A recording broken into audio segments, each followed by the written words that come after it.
حضرت موسیٰ علیہ الصلاۃ والسلام اللہ کی بارگاہ میں حاضری کے لیے پیش ہوتے ہیں. طور پہاڑ پر جانے کا حکم ہوتا ہے. وہاں عبادات، ریاضات اور مجاہدات میں 40 روز صرف کرتے ہیں، اور اللہ تبارک و تعالی انہیں اپنے خاص فضل و کرم سے نوازتا ہے، اپنی کتاب عطا فرماتا ہے، اور حضرت موسیٰ علیہ الصلاۃ والسلام سے کلام ہوتا ہے. حضرت موسیٰ سے کلام ہوا. انہوں نے گزارش کی کہ مالک میں دیدار کرنا چاہتا ہوں. اللہ تبارک و تعالیٰ نے فرمایا کہ پہاڑ پر تجلی ڈالتا ہوں، اگر پہاڑ اپنی جگہ پر قائم رہا تو پھر تم بھی دیدار کر لینا. حضرت موسیٰ علیہ السلام ان انوار و تجلیات کو برداشت نہ کر سکے، بے ہوش ہو گئے. جب ہوش آیا اللہ کی بارگاہ میں توبہ کی. اللہ تبارک و تعالیٰ نے اپنے دیدار سے مشرف نہیں فرمایا، لیکن اس کا یہ مطلب نہیں تھا کہ حضرت موسیٰ علیہ الصلاۃ والسلام پر دیگر انعامات اور اللہ کی کرم نوازیاں نہیں تھیں. یہاں اس آیہ مبارکہ میں ذکر فرمایا کہ موسیٰ ہم نے آپ کو خاص انعام سے نوازا ہے اور اپنی رسالت کے لیے منتخب کیا ہے، اور اپنی نبوت کے لیے آپ کو چنا ہے، اپنا پیغام آپ کے ذریعے لوگوں تک پہنچانے کے لیے آپ کو منتخب کیا ہے، اور آپ کو کتاب بھی عطا کی جا رہی ہے. یہ انعامات اور یہ اللہ تعالیٰ کی کرم نوازیاں بتاتی ہیں کہ حضرت موسیٰ علیہ السلام اللہ تعالیٰ کے برگزیدہ نبی اور رسول ہیں. دیدار کا عطا نہ کیا جانا یہ اس بات کی نشاندہی نہیں کرتا کہ اللہ تبارک و تعالیٰ حضرت موسیٰ سے ناراض ہے یا حضرت موسیٰ علیہ الصلاۃ والسلام کی شان و مقام نہیں ہے. نعوذ باللہ من ذالک. وہ اللہ تعالیٰ کی حکمتیں ہیں، اللہ تبارک و تعالیٰ بہتر جانتا ہے. وہ مالک ہے، وہ خالق ہے، وہ جیسے مرضی ہے ویسے حکم فرمائے. اللہ تعالیٰ نے حضرت موسیٰ علیہ السلام کو تختیاں عطا فرمائیں جن پر تورات لکھی ہوئی تھی. یعنی نبی کریم صلی اللہ علیہ وآلہ وسلم پر جب وحی نازل ہوئی تھی تو اس کا آغاز ہو گیا، لیکن وہ 23 سال کے عرصے کے اندر تھوڑی تھوڑی کر کے نازل ہوتی رہی.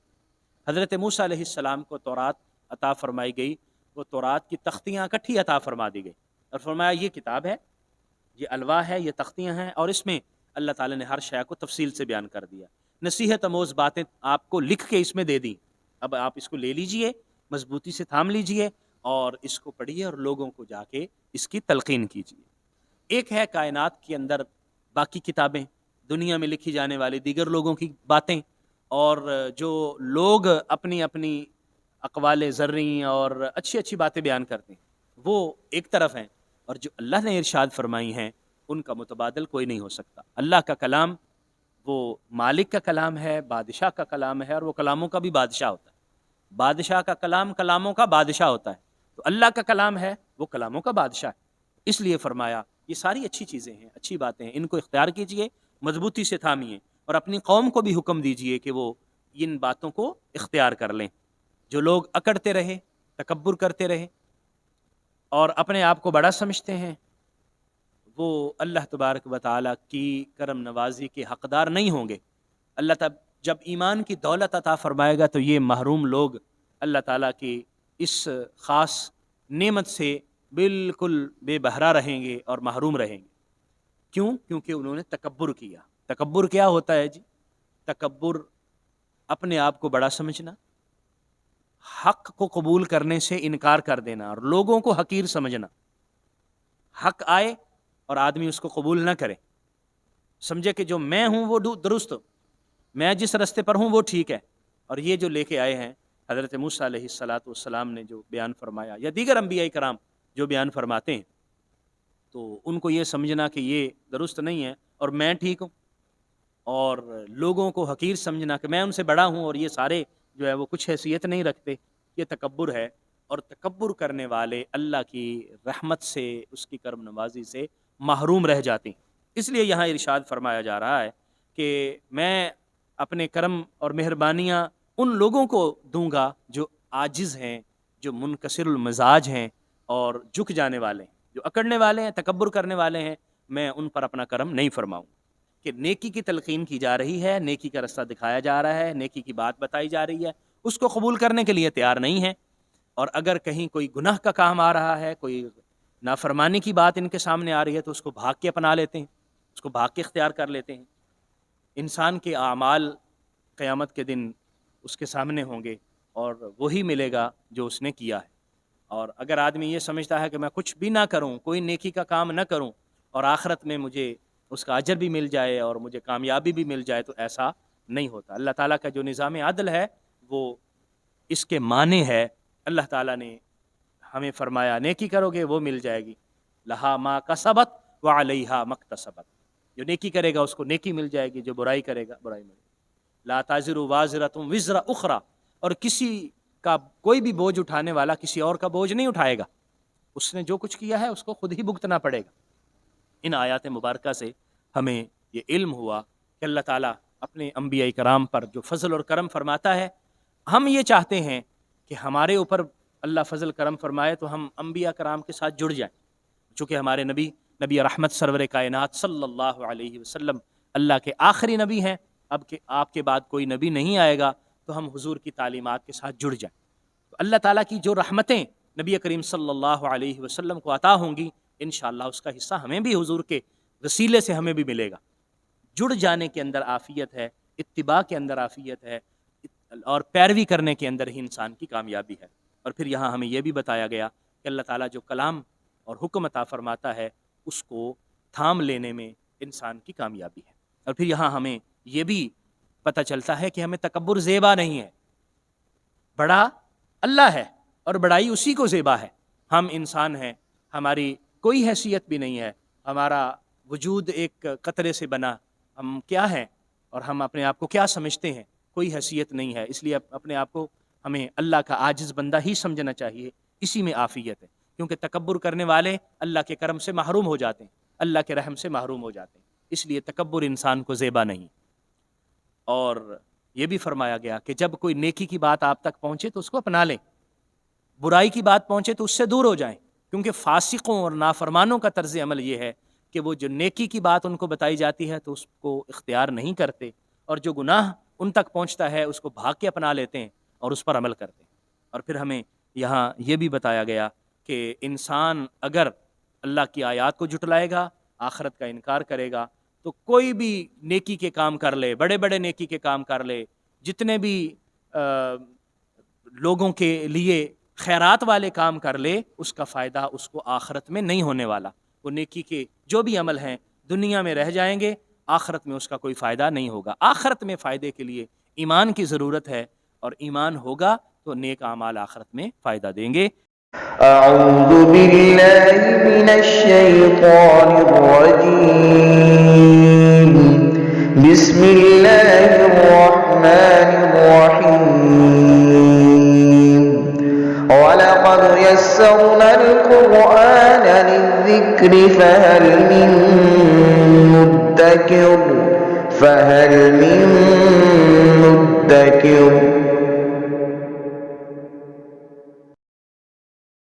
بسم اللہ الرحمن الرحیم، سورہ اعراف کی 144 نمبر آیہ مقدسہ سے آج پڑھیں گے۔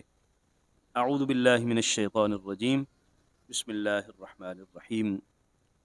قال یا موسیٰ انی اصطفیتک علی الناس برسالاتی وبکلامی فخذ ما آتیتک وکن من الشاکرین۔ حضرت موسیٰ علیہ السلام اللہ کی بارگاہ میں حاضری کے لیے پیش ہوتے ہیں۔ طور پہاڑ پر جانے کا حکم ہوتا ہے، وہاں عبادات، ریاضات اور مجاہدات میں 40 روز صرف کرتے ہیں، اور اللہ تبارک و تعالیٰ انہیں اپنے خاص فضل و کرم سے نوازتا ہے، اپنی کتاب عطا فرماتا ہے، اور حضرت موسیٰ علیہ السلام سے کلام ہوتا ہے۔ حضرت موسیٰ سے کلام ہوا، انہوں نے گزارش کی کہ مالک میں دیدار کرنا چاہتا ہوں۔ اللہ تبارک و تعالیٰ نے فرمایا کہ پہاڑ پر تجلی ڈالتا ہوں، اگر پہاڑ اپنی جگہ پر قائم رہا تو پھر تم بھی دیدار کر لینا۔ حضرت موسیٰ علیہ السلام ان انوار و تجلیات کو برداشت نہ کر سکے، بے ہوش ہو گئے۔ جب ہوش آیا اللہ کی بارگاہ میں توبہ کی۔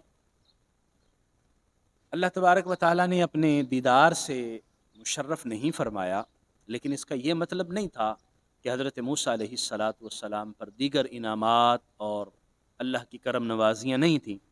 یہاں اس آیہ مبارکہ میں ذکر فرمایا کہ موسیٰ ہم نے آپ کو خاص انعام سے نوازا ہے اور اپنی رسالت کے لیے منتخب کیا ہے اور اپنی نبوت کے لیے آپ کو چنا ہے، اپنا پیغام آپ کے ذریعے لوگوں تک پہنچانے کے لیے آپ کو منتخب کیا ہے، اور آپ کو کتاب بھی عطا کی جا رہی ہے۔ سو یہ انعامات اور یہ اللہ تعالیٰ کی کرم نوازیاں بتاتی ہیں کہ حضرت موسیٰ علیہ السلام اللہ تعالیٰ کے برگزیدہ نبی اور رسول ہیں۔ دیدار کا عطا نہ کیا جانا یہ اس بات کی نشاندہی نہیں کرتا کہ اللہ تبارک و تعالیٰ حضرت موسیٰ سے ناراض ہے یا حضرت موسیٰ علیہ الصلاۃ والسلام کی شان و مقام نہیں ہے، نعوذ باللہ من ذالک۔ وہ اللہ تعالیٰ کی حکمتیں ہیں، اللہ تبارک و تعالیٰ بہتر جانتا ہے، وہ مالک ہے، وہ خالق ہے، وہ جیسے مرضی ہے ویسے حکم فرمائے۔ قال یا موسیٰ، اللہ تعالیٰ نے فرمایا اے موسیٰ، ان اصطفیتک، میں نے تمہارا انتخاب کیا ہے، علی الناس، لوگوں پر، برسالاتی، اپنے پیغامات کے ذریعے، و بکلامی، اور اپنے کلام کے ذریعے، یعنی اپنے کلام اور اپنے پیغامات کے ساتھ لوگوں کے مقابلے میں آپ کو ترجیح دی ہے، یا آپ کو چنا ہے میں نے۔ ان لوگوں کے پاس جائیے اور ان کو میرے پیغام اور میرا کلام ان تک پہنچائیے۔ فخذ ما آتیتک، پس آپ لے لیجئے جو میں آپ کو دوں، وکم من الشاکرین، اور ہو جائیے شکر کرنے والوں میں سے۔ یعنی اللہ تعالیٰ کی یہ کرم نوازی کیا کم ہے کہ اللہ تعالیٰ نے اپنے کلام سے نوازا، اللہ تعالیٰ نے اپنا قرب عطا فرمایا، اور پھر اللہ تعالیٰ نے کتاب عطا فرمائی، پھر رسول بنایا، اور پھر لوگوں پر تمام جو اس وقت کے لوگ تھے اللہ تعالیٰ نے ان سب سے بڑھ کر حضرت موسیٰ کو فضیلت عطا فرمائی۔ پورے روئے زمین پر بسنے والے لوگوں سے زیادہ فضیلت حضرت موسیٰ علیہ السلام کو ملی۔ یہ وہ مہربانیاں ہیں اللہ تعالیٰ کی جو حضرت موسیٰ علیہ السلام کو بتائی جا رہی ہیں۔ وَكَتَبْنَا لَهُ فِي الْأَلْوَاحِ، اور ہم نے ان تختیوں میں لکھ دیا ہے، من کل شیء، ہر شے سے متعلق، موعظۃً، نصیحت، و تفصیلاً، اور تفصیل بیان کر دی ہے، لکل شیء، ہر شے کی۔ اللہ تعالیٰ نے حضرت موسیٰ علیہ السلام کو تختیاں عطا فرمائیں جن پر تورات لکھی ہوئی تھی۔ یعنی نبی کریم صلی اللہ علیہ وآلہ وسلم پر جب وحی نازل ہوئی تھی تو اس کا آغاز ہو گیا، لیکن وہ 23 سال کے عرصے کے اندر تھوڑی تھوڑی کر کے نازل ہوتی رہی۔ حضرت موسیٰ علیہ السلام کو تورات عطا فرمائی گئی، وہ تورات کی تختیاں اکٹھی عطا فرما دی گئی، اور فرمایا یہ کتاب ہے، یہ الواح ہے، یہ تختیاں ہیں، اور اس میں اللہ تعالیٰ نے ہر شے کو تفصیل سے بیان کر دیا۔ نصیحت آموز باتیں آپ کو لکھ کے اس میں دے دیں، اب آپ اس کو لے لیجئے، مضبوطی سے تھام لیجئے، اور اس کو پڑھیے اور لوگوں کو جا کے اس کی تلقین کیجئے۔ فخذھا بقوۃ، اس کو مضبوطی سے لے لیجئے، وأمر قومک، اور اپنی قوم کو حکم دیجئے، یأخذوا بأحسنھا، اس کو لے لیں، یعنی اس کی اچھی اچھی باتوں کو اختیار کریں۔ تورات میں ظاہر بات ہے ساری اچھی اچھی باتیں تھیں، ایک ہے کائنات کے اندر باقی کتابیں، دنیا میں لکھی جانے والی دیگر لوگوں کی باتیں، اور جو لوگ اپنی اپنی اقوال زرعی اور اچھی اچھی باتیں بیان کرتے ہیں وہ ایک طرف ہیں، اور جو اللہ نے ارشاد فرمائی ہیں ان کا متبادل کوئی نہیں ہو سکتا۔ اللہ کا کلام وہ مالک کا کلام ہے، بادشاہ کا کلام ہے، اور وہ کلاموں کا بھی بادشاہ ہوتا ہے۔ بادشاہ کا کلام کلاموں کا بادشاہ ہوتا ہے، تو اللہ کا کلام ہے وہ کلاموں کا بادشاہ ہے۔ اس لیے فرمایا یہ ساری اچھی چیزیں ہیں، اچھی باتیں ہیں، ان کو اختیار کیجئے، مضبوطی سے تھامیے، اور اپنی قوم کو بھی حکم دیجئے کہ وہ ان باتوں کو اختیار کر لیں۔ سأریکم دار الفاسقین، ان قریب آپ کو فاسقوں کا گھر دکھاؤں گا۔ جو فاسق ہیں اس سے مراد ایک تو یہ ہے کہ اللہ کریم حضرت موسیٰ علیہ الصلاۃ والسلام کو ان نافرمانوں کا گھر جو جہنم ہے اللہ کریم وہ دکھائے گا کہ کیسے اللہ نے ان کو جہنم میں بھیجا جنہوں نے نافرمانیاں کی اور بات نہیں مانی۔ اور دوسرا ان سے مراد یہ بھی ہے کہ جو قومیں اللہ کی نافرمان ہوئیں اللہ تعالیٰ نے ان پر عذاب نازل کیا، وہ فاسق لوگ، وہ نافرمان لوگ اللہ کے عذاب کی حقدار ٹھہرے۔ جب ان پر عذاب نازل ہوا تو یہ تباہ و برباد ہو گئے، سارے محلات، بڑے بڑے جو ان کے گھر تھے اور بڑی بڑی انہوں نے جگہ بنائی ہوئی تھیں وہ سب کے سب خراب، تباہ و برباد ہو گئے۔ اور میں وہ بھی آپ کو دکھاؤں کہ کیسے ان لوگوں کا انجام ہوا۔ یہ آج ہیں، کل نہیں ہوں گے، جو ماضی میں تھے وہ آج نہیں ہیں، اور نافرمانی کرنے والوں کا انجام کیا ہوا؟ ان کے سارے جو محلات اور گھر اور بڑی بڑی عمارتیں تباہ و برباد ہو گئی۔ سأصرف عن آیاتی الذین یتکبرون فی الارض بغیر الحق، میں ان قریب پھیر لوں گا اپنی آیات ان لوگوں سے، یا اپنی آیات سے وہ لوگ الذین یتکبرون فی الارض، جنہوں نے زمین میں تکبر کیا، بغیر الحق، نا حق، جو لوگ اکڑتے رہے، تکبر کرتے رہے اور اپنے آپ کو بڑا سمجھتے ہیں، وہ اللہ تبارک و تعالیٰ کی کرم نوازی کے حقدار نہیں ہوں گے۔ اللہ تعالیٰ جب ایمان کی دولت عطا فرمائے گا تو یہ محروم لوگ اللہ تعالیٰ کی اس خاص نعمت سے بالکل بے بہرا رہیں گے اور محروم رہیں گے۔ کیوں؟ کیونکہ انہوں نے تکبر کیا۔ تکبر کیا ہوتا ہے جی؟ تکبر اپنے آپ کو بڑا سمجھنا، حق کو قبول کرنے سے انکار کر دینا اور لوگوں کو حقیر سمجھنا۔ حق آئے اور آدمی اس کو قبول نہ کرے، سمجھے کہ جو میں ہوں وہ درست، میں جس رستے پر ہوں وہ ٹھیک ہے، اور یہ جو لے کے آئے ہیں حضرت موسیٰ علیہ السلام نے جو بیان فرمایا، یا دیگر انبیاء کرام جو بیان فرماتے ہیں، تو ان کو یہ سمجھنا کہ یہ درست نہیں ہے اور میں ٹھیک ہوں، اور لوگوں کو حقیر سمجھنا کہ میں ان سے بڑا ہوں اور یہ سارے جو ہے وہ کچھ حیثیت نہیں رکھتے، یہ تکبر ہے۔ اور تکبر کرنے والے اللہ کی رحمت سے، اس کی کرم نوازی سے محروم رہ جاتے ہیں۔ اس لیے یہاں ارشاد فرمایا جا رہا ہے کہ میں اپنے کرم اور مہربانیاں ان لوگوں کو دوں گا جو عاجز ہیں، جو منکسر المزاج ہیں اور جھک جانے والے ہیں، جو اکڑنے والے ہیں، تکبر کرنے والے ہیں، میں ان پر اپنا کرم نہیں فرماؤں۔ وَإِن يَرَوْا كُلَّ آيَةٍ لَا يُؤْمِنُوا بِهَا، اور اگر یہ ساری نشانیاں بھی دیکھ لیں تو پھر بھی ایمان نہیں لائیں گے۔ یہ جو متکبرین ہیں، یہ ساری نشانیاں بھی دیکھ لیں، معجزات دیکھ لیں، جو کچھ بھی ان کو دکھایا جا رہا ہے، اور اس کے علاوہ ہر چیز کو اپنی آنکھوں سے دیکھ لیں گے، پھر بھی ایمان نہیں لے کے آئیں گے۔ وَإِن يَرَوْا سَبِيلَ الرُّشْدِ لَا يَتَّخِذُوهُ سَبِيلًا، اگر یہ ہدایت کا رستہ دیکھیں گے تو اس کو بطور رستہ نہیں اپنائیں گے، ہدایت کا رستہ دیکھ کر بھی اس کو نہیں اپنائیں گے۔ وَإِن يَرَوْا سَبِيلَ الْغَيِّ يَتَّخِذُوهُ سَبِيلًا، اور اگر یہ گمراہی کا رستہ دیکھیں گے تو اس کو اپنا رستہ بنا لیں گے۔ یعنی ہدایت کا رستہ نظر آئے گا تو وہ اختیار نہیں کریں گے، گمراہی کا رستہ نظر آئے گا تو اس کو بھاگ کر اختیار کر لیں گے۔ مطلب کیا ہوا کہ نیکی کی تلقین کی جا رہی ہے، نیکی کا رستہ دکھایا جا رہا ہے، نیکی کی بات بتائی جا رہی ہے، اس کو قبول کرنے کے لیے تیار نہیں ہے، اور اگر کہیں کوئی گناہ کا کام آ رہا ہے، کوئی نافرمانی کی بات ان کے سامنے آ رہی ہے تو اس کو بھاگ کے اپنا لیتے ہیں، اس کو بھاگ کے اختیار کر لیتے ہیں۔ ذالک بانہم کذبوا بآیاتنا، اس وجہ یہ ہے کہ انہوں نے ہماری آیات کو جٹلا دیا، وکانوا عنہا غافلین، اور وہ ان آیات سے غفلت میں آ گئے، وہ ان کی آنکھوں پہ پردہ پڑ گیا، اور غفلت کرنے والوں پر اللہ تعالیٰ مہربانیاں نہیں فرماتا۔ والذین کذبوا بآیاتنا، جن لوگوں نے ہماری آیات کو جٹلایا، ولقاء الآخرہ، اور آخرت کی ملاقات کو جٹلا دیا، حبطت اعمالہم، ان کے اعمال ضائع ہو گئے۔ جو بھی نیکیاں کریں گے کوئی فائدہ نہیں ہوگا، جو بھی کار خیر کریں گے اس کا ان کو کوئی آخرت میں کوئی فائدہ نہیں ہونے والا۔ دنیا میں ظاہری طور پر کوئی تھوڑا بہت فائدہ ہو جائے گا، لیکن ان کے نیک اعمال ضائع ہو جائیں گے۔ هل یجزون الا ما كانوا يعملون، اور ان کو وہی جزا اور وہی بدلہ دیا جائے گا جو وہ عمل کرتے رہے ہیں۔ انسان کے اعمال قیامت کے دن اس کے سامنے ہوں گے اور وہی ملے گا جو اس نے کیا ہے۔ اور اگر آدمی یہ سمجھتا ہے کہ میں کچھ بھی نہ کروں، کوئی نیکی کا کام نہ کروں، اور آخرت میں مجھے اس کا اجر بھی مل جائے اور مجھے کامیابی بھی مل جائے، تو ایسا نہیں ہوتا۔ اللہ تعالیٰ کا جو نظام عدل ہے وہ اس کے معنی ہے۔ اللہ تعالیٰ نے ہمیں فرمایا نیکی کرو گے وہ مل جائے گی، لہا ما کسبت وعلیہا مکتسبت، جو نیکی کرے گا اس کو نیکی مل جائے گی، جو برائی کرے گا برائی ملے گی۔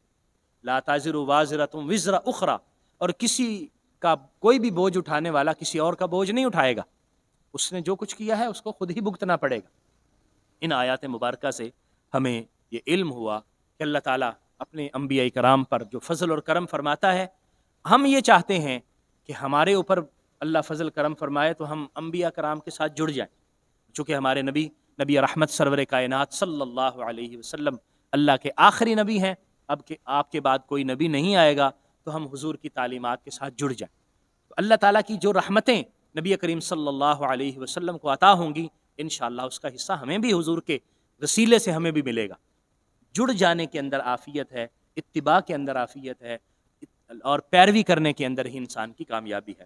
اور پھر یہاں ہمیں یہ بھی بتایا گیا کہ اللہ تعالیٰ جو کلام اور حکم عطا فرماتا ہے اس کو تھام لینے میں انسان کی کامیابی ہے۔ اور پھر یہاں ہمیں یہ بھی پتہ چلتا ہے کہ ہمیں تکبر زیبا نہیں ہے، بڑا اللہ ہے اور بڑائی اسی کو زیبا ہے۔ ہم انسان ہیں، ہماری کوئی حیثیت بھی نہیں ہے، ہمارا وجود ایک قطرے سے بنا، ہم کیا ہیں اور ہم اپنے آپ کو کیا سمجھتے ہیں، کوئی حیثیت نہیں ہے۔ اس لیے اپنے آپ کو ہمیں اللہ کا عاجز بندہ ہی سمجھنا چاہیے، اسی میں عافیت ہے، کیونکہ تکبر کرنے والے اللہ کے کرم سے محروم ہو جاتے ہیں، اللہ کے رحم سے محروم ہو جاتے ہیں۔ اس لیے تکبر انسان کو زیبا نہیں۔ اور یہ بھی فرمایا گیا کہ جب کوئی نیکی کی بات آپ تک پہنچے تو اس کو اپنا لیں، برائی کی بات پہنچے تو اس سے دور ہو جائیں، کیونکہ فاسقوں اور نافرمانوں کا طرز عمل یہ ہے کہ وہ جو نیکی کی بات ان کو بتائی جاتی ہے تو اس کو اختیار نہیں کرتے، اور جو گناہ ان تک پہنچتا ہے اس کو بھاگ کے اپنا لیتے ہیں اور اس پر عمل کرتے ہیں۔